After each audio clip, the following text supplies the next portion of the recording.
तो दोस्तों ये थे जेडीयू विधायक मास्टर मुजाहिद साहब जो कोचाधामन से हैं, जिन्होंने कि अभी एक पार्टी जनता के बीच में ये भ्रम फैलाने का काम कर रही है कि फलाना पार्टी जीत जाएगी जी तो बिहार में एनआरसी लागू होगा और मुसलमानों को यहाँ से बाहर निकाल दिया जाएगा। जी मुसलमान इस देश के नागरिक हैं, जो नागरिक हैं, हम कोई विदेशी नहीं है। बिल्कुल, मैं भी उससे बिलोंग करता हूँ।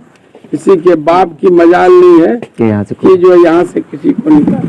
जब सीए 8 दिसंबर 2019 को पार्लियामेंट से पास हुआ, आप देखे होंगे यूट्यूब चैनल पर, इलेक्ट्रॉनिक मीडिया पर, प्रिंट मीडिया, पहला मैं लीडर था, नेता था जिसने उसके खिलाफ में आवाज उठाई और 13 बार सीएम से मिले। और जितने हमारे मिल्ली और कौमी रहनुमा थे, हजरत अलहाज मौलाना वली रहमानी के सदारत में 13 मिल्ली उलमाओं की टीम बनी। 20 दिसंबर 2019 को 1.5 घंटे सीएम से वार्तालाप करवाए मैं और एमएलसी खालिद अनवर साहब, एमएलए ठाकुरगंज नौशाद आलम साहब, और उन लोगों ने 5 मांगे रखी। एक पहला मांग कि बिहार में एनआरसी लागू नहीं होना चाहिए। दूसरा एनपीआर है जो मनमोहन सिंह के टाइम में 2010-11 में हुआ था, उसी तर्ज पर होना चाहिए। जो 6 सवाल जोड़े गए हैं कि आपके माँ बाप कहाँ पैदा हुए, कब पैदा हुए, इस टाइप के जो कंट्रोवर्शियल थे, जिसमें नीतीश कुमार ने खुद कहा था कि मुझे खुद नहीं पता मेरे माँ बाप कब पैदा हुए, कहाँ पैदा हुए। तो उसी तरह जो है सीए पर कि जो 200 से अधिक रिट पिटीशन सुप्रीम कोर्ट में दाखिल हुआ है, उसका जो फैसला हो उस पर जो है सरकार को तब तक उसको इंतजार करना चाहिए। चौथा था कि बिहार में जो इतने बड़े पैमाने पर प्रोटेस्ट हो रहा है सीए बिल के खिलाफ, यहाँ पर पुलिस का या प्रशासन का कोई दमन नहीं होना चाहिए जिस तरह से और दूसरे राज्य में हुआ। चौथा था मदरसों से मुतल्लिक, और जो है 5वां एक और मांग था और नीतीश कुमार ने सारी मांगों को मान लिया। और 25 फरवरी 2020 को आप देख लीजिए गूगल पर सर्च करके, 25 फरवरी 2020 को बिहार विधानसभा से कौन सा बिल पास हुआ? यही बिल पास हुआ कि बिहार में एनआरसी लागू नहीं होगा, एनपीआर 2010-11 के तर्ज पर होगा। जब ये विधानसभा से पारित कर गया, उसको डेड कर दिया, सारे मीडिया चैनल ने न्यूज चलाया कि बिहार पहला एनडीए रूल स्टेट है कि बीजेपी के साथ में रहते हुए भी सर्वसम्मति से ये प्रस्ताव पारित कर दिया कि एनआरसी लोगों को, मुसलमानों का, एक कम्युनिटी का यही डर था कि सीए पास हुआ, अब जो है एनआरसी लागू होगा। एनआरसी में जो बहुत सारे लोग कागज की कमी के कारण उनकी नागरिकता पर जो प्रश्न चिन्ह लगेगा तो उसको जो है देश से निकाला जाएगा या उसको कानूनी पचड़े में पड़ेगा। तो एनआरसी का जहाँ मतलब है, सब लोग जानते हैं कि हिंदुस्तान में सिर्फ असम, वो भी सुप्रीम कोर्ट के आदेश पर वहाँ एनआरसी हो रहा है और कितने दिनों से चल रहा है, अभी तक वो मामला हल नहीं हो रहा है। जब एनआरसी को नीतीश कुमार ने विधानसभा में कानून बनाकर ये प्रस्ताव पारित कर दिया, तो फिर ये लोग जो 1-2 सीट पर लड़ते हैं, तो ये किस हैसियत से लोगों में डर दिखा रहे हैं कि तो उनसे आप क्या कहना चाहते हैं?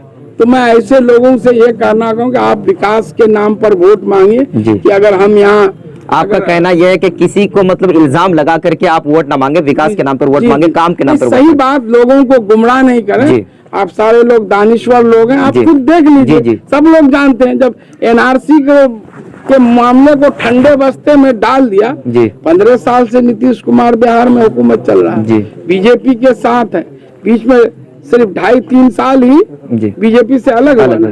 तो आप एक बता दीजिए कौन ऐसा काम वो किया है कि आपके कम्युनिटी को, सेंटीमेंट को हर्ट किया। आप भागलपुर दंगे को देख लीजिए, जो उसको लेके 15 साल हुकूमत की और जो दंगाई थे उसको सोने का मुकुट पहनाया।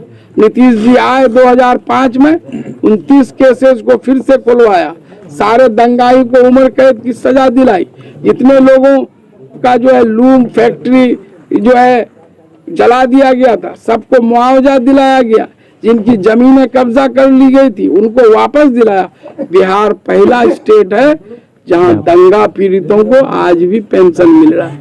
हिंदुस्तान में किसी राज्य में नहीं है। सिर्फ बिहार में आज ही जो है। मदरसों की स्थिति, आज नीतीश कुमार ने किशनगंज जिले के डेरामारी मोजाबारी में 560 बेड के अल्पसंख्यक आवासीय विद्यालय की स्वीकृति दी है। 53 करोड़ से उसकी बिल्डिंग बनने जा रही है। हर साल 8 सितंबर 2020 को कैबिनेट से स्वीकृति मिली है। हर साल 100 मुस्लिम लड़के लड़कियों का, 50 लड़के लड़कियों का पूरे जिले में एंट्रेंस टेस्ट दाखिले पर सिलेक्शन होगा और उनकी पढ़ाई 9वीं से लेकर 12वीं तक पूरा खर्चा, कपड़ा से लेकर दवा, ट्यूशन, बेहतर एजुकेशन जैसे नवोदय में है तो नवोदय सेंट्रल गवर्नमेंट का, वहाँ सभी के लिए, ये सिर्फ माइनॉरिटीज के लिए इतना सारा काम हो रहा है। किशनगंज कोचा धामन विधानसभा में 80 करोड़ की लागत से इंजीनियरिंग कॉलेज की बिल्डिंग बन रही है। महिलाओं के लिए ITI बन रही। हर पंचायत में हाई स्कूल खुल गया। आज जो हमारे यहाँ बिजली देखिए, गांव के जो है पगडंडी 7 निश्चय के तहत वार्ड मेंबर के तहत उसको भी पक्की किया जा रहा है। आज बिहार 15 साल पहले क्या था, आज कहाँ खड़ा है। आज जब ये सबसे तेजी से तरक्की कर रहा है उसको आगे बढ़ाना। 6 साल पहले आपके पंचायत की क्या स्थिति थी। मैंने इन 5 सालों में 18 मुख्यमंत्री GTSN वही सड़कों का निर्माण, सिर्फ पिछला पंचायत, जब मैं पहली बार वोट मांगने के लिए यहाँ आया तो लोग यही शिकायत करते थे कि उधर के लोग यहाँ वोट लेके जाते हैं, जीतने के बाद पिछला को भूल जाते हैं, कोई काम नहीं करते हैं, पिछला को पीछे ही छोड़ देते हैं। हाँ, लेकिन मैंने पिछला को अगला किया और ये मुख्यमंत्री सड़कों की बात कर रहा हूँ। और अभी मालवाड़ी में 4 दीवारी दिया, वो भी 2-4 दिन में काम शुरू होगा। मोहम्मदपुर स्कूल टोला में, मोहम्मदपुर खानका में कितना आलीशान गेट वो लोग मांग कर रहे थे, बना दिया। उसके अलावा ये जो विधायक मत से और कई छोटी छोटी सड़कों का निर्माण कराया है। तो हम लोग काम किए हैं। आप कहीं भी कंपैरिजन कर लिए कि हमने जो काम किया है पिछले 5 साल में जी, हम उसी के नाम जी। आप मतलब ये कह रहे हैं कि हम काम के ऊपर दावा के साथ वोट, मतलब कोई इसमें कोई झिझक या कोई ये करने की बात नहीं है। अगर लोगों को लगता है कि हम काम किए हैं, हम उसके सुख दुख में खड़े हैं, तो मुझे वोट करना चाहिए जी। और अगर उन्हें लगता है जी कि कोई दूसरा आदमी इससे ज्यादा कर सकता है, निश्चित रूप से उसको चुनना चाहिए। कोई मेरी जागीर नहीं है। जनता, कोई भी प्रतिनिधि, एक वार्ड सदस्य, मुखिया समिति, जिला पार्षद, MLA MP सोचता कि भाई हमारे क्षेत्र में खुशहाली होगा, तरक्की होगा, हमारी समस्याएं दूर होगी, तो हम लोग जनता के लिए खड़े रहते हैं। अभी जो है मल्ला में मामला हुआ, पूरा गांव उधर के थाना चले गए। एक मामले में जो है गांव वाले पंचायती किए और उस पंचायती करने पर मुखिया सरपंच सब पर केस कर दिया। हमने प्रशासन पर दबाव देकर उसको रोकने का, भाई इसको सही से जांच करो। बहुत पहले केस हो गया, लोगों को पता नहीं, जब वारंट निकल के पुलिस घर पे गई तब मालूम उसको पंचायती करके रुपया भी दिला दिया और फिर पंच करने वाले पर ये केस कर दिया कि हम लोग हमारा पैसा रख वो लोग खा लिया, हम लोग को नहीं। तो हम लोग हर मामले को देखते हैं और पूरी ईमानदारी से हमने एक खादिम के रूप में खिदमत की है और ये समझ के कि ये इबादत है, मरना सबको है। कल हम जो है मरेंगे तो अल्लाह ताला के यहाँ हमारी जवाबदेही कम होगी, हमारी बख्शाइश होगी कि तुमको लोगों ने मौका दिया था, तुमने अपने ऐश आराम माल जमा करने में अपना वक्त खर्च किया। तो मुझे मेरा दिल कह रहा है कि इस मामले में हम पूरी इत्मीनान है। मेरा दिल कह रहा है, मेरा इनर कौन सा अंतरात्मा कह रही है कि जो है हमने काम किया है, इसलिए अल्लाह ताला भी हमारे लिए सोचेंगे और जनता भी मेरे लिए सोचेगी। जी। तो दोस्तों, ये जो मास्टर मुजाहिद साहब जो अपनी बात यहाँ पे खूबसूरत अंदाज में रखे और उनका ये कहना है कि हम जो वोट मांग रहे हैं तो कोई किसी बात पे नहीं, बल्कि हमने यहाँ पे विकास किया है, लोगों की खिदमत किया है, लोगों के साथ कदम से कदम मिलाकर चला है और लोगों के दुख सुख में मैंने काम आया है, इसलिए लोग हमें बिल्कुल चुनेंगे, इससे बिल्कुल बेफिक्र। एक बात, मैं एक वाहिद MLA हूँ कि CA का मामला आया, सबसे पहले जनता के साथ खड़ा होकर उसका विरोध किया। जी। और आगे भी मैं दावे के साथ करता हूँ कि मेरे लिए जो है पद कोई मानी नहीं रखता। कभी भी जनता के हित को, लोगों के भलाई के, लोगों के हित के लिए जी। मुझे कोई भी फैसला आगे में लेना पड़ेगा, मैं बिल्कुल पीछे नहीं। मैंने ये करके दिखा दिया। मैं एक वक्त ऐसा आया था, जी। ठीक, बहुत बड़े बुजुर्ग हैं, अमीर शरीयत मौलाना वली रहमानी साहब जी। मुझे वो बुला के समझाए कि अखबार में, टीवी में न्यूज चल गया कि ये पार्टी छोड़ सकते हैं। वो बुला के हमको समझाए कि अजीजम, जज्बात में कोई काम मत, जहाँ हो तुम वहीं पर लड़ाई लड़ो, अपने लोगों के लिए काम करो। अगर इस बात की अगर शहादत देना पड़ेगा, अगर लोग का दबाव है, तो मैं खुद आपके क्षेत्र में जाके लोगों से मिलूंगा, मैं इस बात की शहादत दूंगा। मैं 3 दिन पहले टिकट लेकर पहले उनसे दुआ लेकर आया। वो तो बड़े लोग आलिम है, उन्होंने खुद जितने लोग गए थे सबसे कहा कि आज नीतीश की हम लोगों को जरूरत है।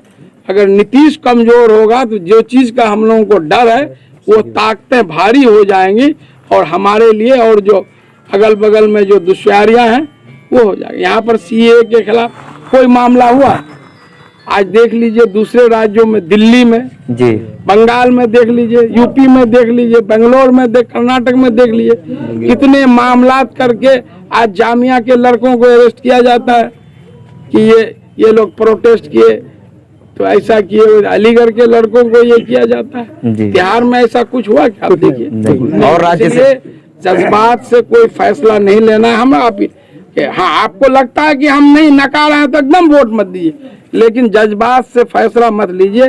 जज्बात से फैसला लेकर एक बार हम लोग नुकसान झेल चुके हैं। 1947 से पहले सब लोग ये समझे कि मोहम्मद अली जिन्ना ही से ही हमारी भलाई हो सकती है, यही हमारा कायद है। उनकी बातों को सुनकर लोग रोंगटे खड़े हो जाते, रोने लगते थे। लेकिन जो काम वो कर गए, मौलाना अबुल कलाम आजाद जो बातें कह रहे थे उस वक्त लोग कोई मानने के लिए तैयार नहीं। जज्बात में हम लोग, तो उससे क्या हुआ? न वहाँ के लोगों का, कौम के लोगों का भला हुआ, नहीं यहाँ पर हुआ।